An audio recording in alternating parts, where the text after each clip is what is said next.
Studios. So originally I founded Nordic Studios back in 2001 together with a guy called Lars. We did strategy games for browsers, full visual browser-based strategy games. That was a weird thing to do, but we did. And we released one title called Voronium. Worked later on the sequel called The Kings for a while, but eventually, set it aside and took a real job, which I've been doing for the last 10 years. But then luckily, at the beginning of this year, Søren, who's a good friend of mine, and myself, we were in the same lucky situation of having to find out what next. And we both, we've both been looking at this VR for a while and thinking maybe we should throw ourselves at this. So we decided to do that. Not really knowing exactly what we're going to do in the beginning. So eventually we landed on doing a game because, well, who's going to stop us? Do we need to find any clients first, or any serious stuff would require other people? A game would just require that we, sat down, downloaded Unreal Engine and got started. So that's what we decided to do. Then we convinced Alex, whom I've worked with before, to join us. And then we set off this May to make a VR game.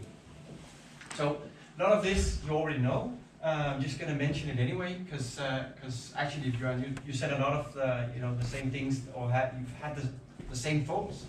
Why try to solve the hard problems? You can just design around it.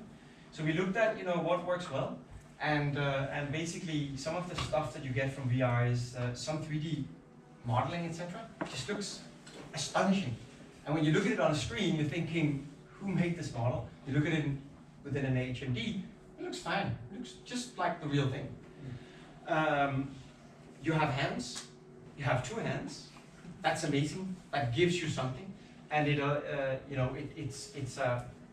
it's an interaction mechanism that's just natural for most people, because most people do at least have that in the real world as well. It's immersive. And as I said, we chose Unreal Engine. It works with VR out of the box. We didn't have to invent anything, we could just use it. Some of the things that we knew that we were going to design around was locomotion. So having had the experience of making a few floors when working, and all of a sudden your head-mount display or whatever, your camera is being moved inside, whoever tried that will sort of recognize that it takes only a few minutes, and then that was that work day. You get super motion sick, and it can take quite a while to get rid of. So making a game where this is just like a core part of the game would be ridiculous. It also turns out that a low FPS is the same. If you look around and the FPS is low, you actually get kind of nausea as well. So we needed to work around that, make a world that would work on a high FPS. And all of these are, of course, obvious things, but we were on a tight schedule. So we needed to design around this instead of trying to optimize for it afterwards. Another thing we felt about VR is you often feel very alone, which is not so weird because you wear this head-mount display, which sort of shields you from whoever is in the room already. You may also be alone in a game on a screen, but I don't know, it's more, probably it's the immersion. You just feel more alone if there's no one in there. So we knew that we needed to give you some kind of companion.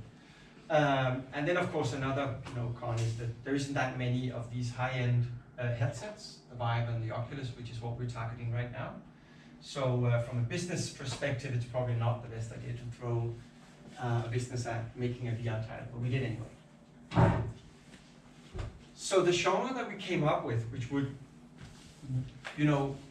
move around most of these issues, was tower defense. I guess you're all familiar with the concept of tower defense. You are stationary, and the adversaries come towards you. So it would work perfectly without locomotion. We could make bigger worlds, and we could let you travel by means of possessing different positions in the map. Thereby you still get sort of the grandeur of the large levels, etc., but without having to do locomotion. Obviously, it's them versus us. You can fight stuff. you will not feel powerful, clever from that, but you will feel powerful because you have guns. And then there's a strategic element, so you also get to have, some, at least it'll be, slightly more interesting than just a clean-cut shooter game. Another thing was, VR in itself is already, a new thing. You said it's mature, but I think with only 5 million headsets, for a lot of people, it's not.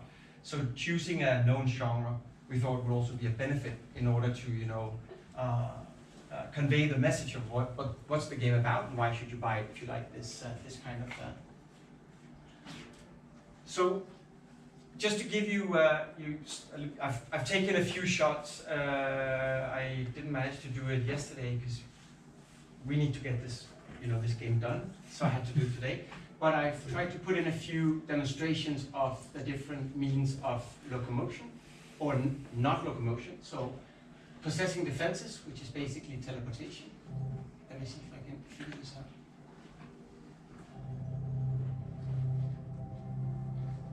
Yeah, brilliant. That's the wrong movie. I'm just gonna pause that. So, before I play this, because that's not teleportation, obviously. So, the game is set in a sort of future space world thing, and as part of some of our, early developments, we were actually looking into if we could, overcome the problem of locomotion. And one of the things we stumbled on was this, grabbing stuff and pulling you around, which, for some reason, tricks the mind to believe that you are instigating the movement, and hence, you should not be sick from the discrepancy between your body standing still and you actually moving. So when we designed the sort of the more sort of creative parts of the game, or the actual sort of content, it just became clear that this was sort of like being weightless.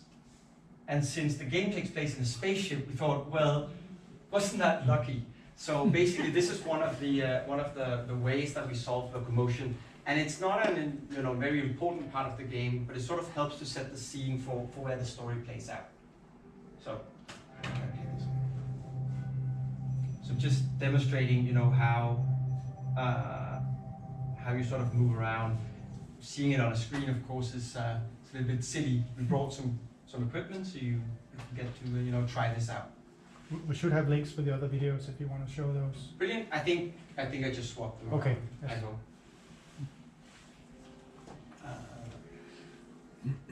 Let's see. No, please. Not full screen. Escape. Thank you. It's this one, right? It's a virtual thing. Ooh. It's the escape button. There we go. Thank you. All right. Really? Did you just skip the slide? Yeah, didn't I? Go one slide back. I think that explains why it was showing the wrong one. This was the one that I was supposed to. So this is one of the other. This is the other way of moving. So basically, you get to position where in the world you want to be, and thereby you get to visit a lot of places in the world without doing any locomotion. So yeah, I'll just let it play and then I'll quickly explain afterwards. So I mean, hopefully when you actually wear the head-mount display, it won't seem that confusing. But basically, you get to possess these Argus drones, and from there you can place your defenses. So that's the way that you sort of move around in the level to fight off these locusts coming from different directions. So you get to sort of travel around in the world, but you don't have to do any nausea causing locomotion. That was the idea. Anyway. 30 seconds. Really? Okay, so we also needed to deal with developing the game in a very short period, developing it so that it would run with a decent FPS. And so some of the tricks we did was we very early in the process, we decided to do an environment which was very low poly, and then try to do something artistic around that, so that we would get a nice look and feel, despite having very few, a very sort of rudimentary world. Obviously, we also did static lighting. These things are obvious game tricks. I'm going to talk a little bit about, there wasn't that many that used Unreal Engine, was there? Some, okay. Lately we've been trying to make everything run even smoother with tons of stuff in it, and then I think we have some good learnings from that. We would have loved to know that at least when we started. So how do we do the low poly world? So, and that's also where the name of the game actually stems from. So what we did was we made a map generator from where we could basically fiddle around with different height maps, and then combining those with some algorithms, and out of that we could pull meshes, landscapes, worlds, including collision meshes and everything that needed to go into the Unreal pipeline, so that we could rapidly try out different levels. They would look semi-decent already from the beginning, and we could try out different strategies, different level designs, because we also knew that eventually, if the game was well enough built to be fun to play, we also needed to make some levels that were engaging. And level design is it's actually quite hard, but we needed to try to pull that off as well. Yeah, so I'm laughing.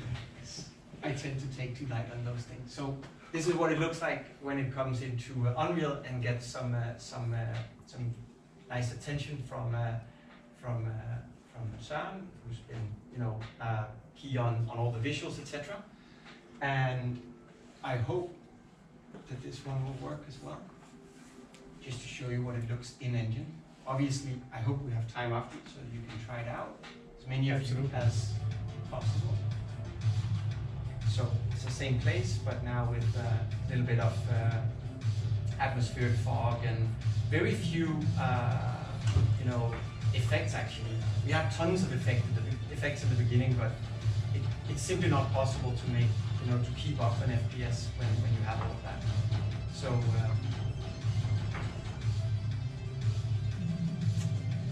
Yeah, it was impossible to do the shots without some action in them. So it was the landscape I was trying to show. Sorry. All right. One of the findings that we had, which was a little bit surprising, was, well, I wouldn't say surprising, but we should probably have known from the beginning, was some of the particle effects just killed your FPS dramatically, and in the most weird places, like when they're far away, they're fine. When they're close up, they kill it. And I guess it's not different from any other game or any other 3D title. But in VR, it's just not sustainable, because you actually it gets really bad. And one of the tricks we then found was that we basically just replace things with geometry. So we replaced a lot of particle systems with geometry, made a solution around that, and actually ended up, I would say, with a result that we liked better. It became more cartoonish,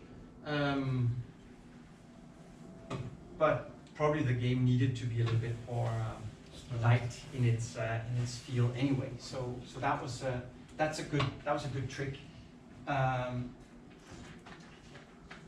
don't know how much I should bore you with this. I would actually prefer to complete the talk and then show you the game, or let you try it out and spend time on that instead. But lately we've been looking into some of the tools from Unreal in terms of finding out where the culprits are. The tools are not very intuitive. For a developer, you probably look at this and say, well, this looks super intuitive, and it is, if you can find it, and if you can figure out how to use it. Luckily, Alex has spent a lot of time trying to make the game work on the Oculus Go, which is like a mobile device, built-in thing. So he already knew a few tricks, which was nice. Unreal also has this nativization, which is quite clever, where it converts the blueprint to C++ and compiles it. Or, well, it would be super clever if it just worked the same way as the blueprints do, which it doesn't. Well, it doesn't in some cases, which basically means you end up spending a lot of time trying things out in a packaged build, trying to figure out why is this different from the blueprint one. Most of the stuff you can't really work out. So, of course, the stuff that is happening all the time, you should have written that in C++ from the beginning. I think luckily we quite early, I insisted, I have a background as a developer, to do it based on, so it's a mix of C++ and Blueprint, which was lucky in some cases, so we already had the basis for that. I think you should always do that. Why they allow anyone to do a clean Blueprint project, I don't understand that, because you will end up, if it's a serious project, at the end, having to rewrite something in C++ anyway. So I think the two most important ones are the ones that have been the most annoying to not have done was, well, start off as a C++ project. You can do blueprints there as well. And start off all your important classes with C++ base classes, so that every time you build something, you can make the choice, should I ask a developer to do this so that it works fast? Or should I just mock something up in Blueprint? Or should I just start with that and then we move it afterwards? Because doing that after you've started off in pure Blueprint is just tedious, and it doesn't feel like your time is well spent when you could have done a little bit of work in the beginning and then avoided it. Yeah, as you know, packaging takes forever, so it's very frustrating when you have to do these iterations. I'm just going to play our latest trailer, and then hopefully you have some time for questions, if there are any. Let's see. Can I do this here first?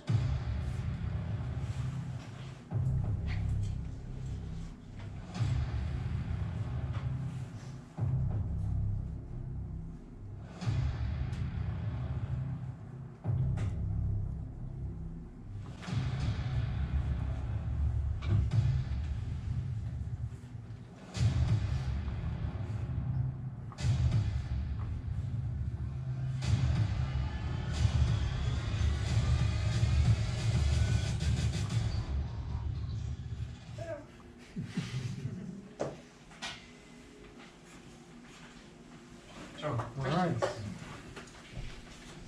What possible ways of locomotion have you tried? Because I was thinking it would be so much fun if you just done like a disembodied zombie just crawling around the floor. Because when you showed that, yeah. I think that felt very natural just to grab by the rating. But Yes. what if you just crawling around using your controllers as a hand? That would be one thing. Without actually moving. No, wait, Actually by moving. Oh, but then it's not an issue, as long as your body actually moves. Okay. So there's correlation between your movement and what happens, like what you see. So all your references are aligned with what you feel. It's fine. All right. That's why the Vive and the Oculus Rift that has this sidestepping tracking, so it tracks you in 6 degrees of freedom. Mm-hmm. They work perfectly fine. You can wear them and you walk around like this, and it all feels nice. Whereas the ones that only do the orientation, the problem is when you turn, you don't actually make a clean turn. Like you don't turn like this, you turn like this. So you would expect not only a orientation change, but also an actual position change. Your eyes actually move to a different place in the world. And when that doesn't happen, your brain goes, I don't like this, and you get nausea. Yeah. So being thrown away by an explosion, you might That would suck. Yeah. Like seriously. even when you instigate the movement on a joystick, we can do that in our development build. That's how we do some of those flyby shots. We can fly around in those drones. Do that for 10 minutes. Take a break. And you know that it's your thumb doing it. What you can actually do, and what I do, is you can hold the HMD with one hand, and for some reason that also counters some of the effect, which is a little bit weird. You wouldn't expect that to happen. Maybe it's because when you do this, you can't actually move your head very much, so you are likely to keep it more locked to your body, which for some reason, I don't know, tricks your brain to thinking it's all fine. You mentioned you will optimizing a bit for the Oculus Go. Do you plan to have a version on that, or is it some sort of? Yes, will be released the 15th, the 16th of November, together with the Rift and Vive versions. No, I don't think so. Right, Alex? Do you think so? I think so. Oh, it will. Is it? I mean, are you dumbing down to fit what it can do, or is it a companion? You know, like. I think we don't know exactly what we're going to do with the title in order to make that work, but we do know that we're already stressing it. Like some of the later levels, the levels increase in difficulty, and hence they also end up increasing in size and in terms of number of critters and number of towers you place, and all of those things tax on the CPU. The CPU doesn't seem to be that strong in these devices, so probably the later levels are not going to be included, or at least are going to be, dimmed down quite a lot. And there's also, with the Go, there's also the little side effect that you only have one controller and it only has orientation. So doing like this won't have any effect. It's just always stick like this. But I guess when the Oculus Quest comes out, it might. Exactly. That's also one of the reasons we're doing it, is so that we're prepared for the Oculus Quest. Would you be doing any multiplayer, or like between? We won't manage to get that squeezed in, but we've had a lot of requests for that. I think I decided or said that now we have decided not to do that, because with only 5 million headsets out there, the likelihood of one having a headset and wanting to play our game is slim. And if you then need two guys knowing each other who both want to play this and both have one of those headsets, it's even slimmer. But it's a total obvious, for this genre, that you could play it in the co-op mode. Definitely. Yeah. Oh yeah, co-op mode. Yeah, you just mentioned it. Okay. Sorry. No, I was thinking, to add multiplayer capability for, say, a local co-op situation where one person is in VR. And the other isn't. we actually thought a lot about that, and in the beginning, because we thought that would make sense, right? You have a friend over, you still have the monitor and the keyboard and the mouse. I mean, they're typically attached to your PC at the same time. Right. So you could play, one player could play there and position towers, etc., and do all the strategy stuff. You could do the shooting. Well, we had other priorities. I guess that's the only sort of real answer to that. Right. Because we didn't have any reason not to do it. It would make sense. I think the whole placing towers, then we thought in the beginning, and so the strategy guy could also, place you wherever you, exactly. You do not want that. You do not want someone to move you around, because that's even worse than, locomotion. So it would need to be, designed around that. Right. Yes? You mentioned in the beginning that the observations was that you oftentimes feel alone in VR, and I agree. Yes. So do you think that, have you tackled that? Do you think this is integrated into your solution?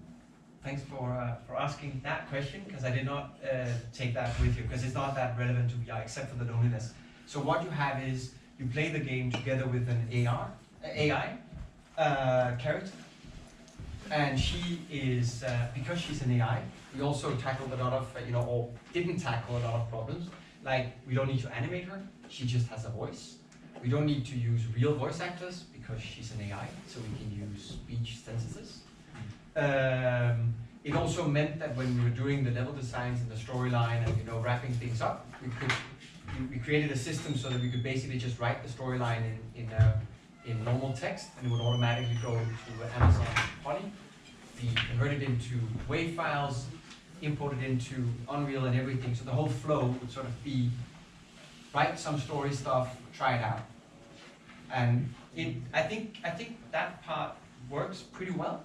You do not feel alone. There's someone talking to you, guiding you, telling you what to do. Let's do this, let's do that. Now you did this, you're awesome. And it's a cheap workaround, but it actually works. A voice talking to you is super powerful in there. All right, on that note, I would like to say thank you for the 3 talks, and thank you very much for Cybo for hosting us. There's going to come out some snack food here as well, and we're going to have, all 3 will be demoing. So Divine Robot will be here, Voronium will be there, and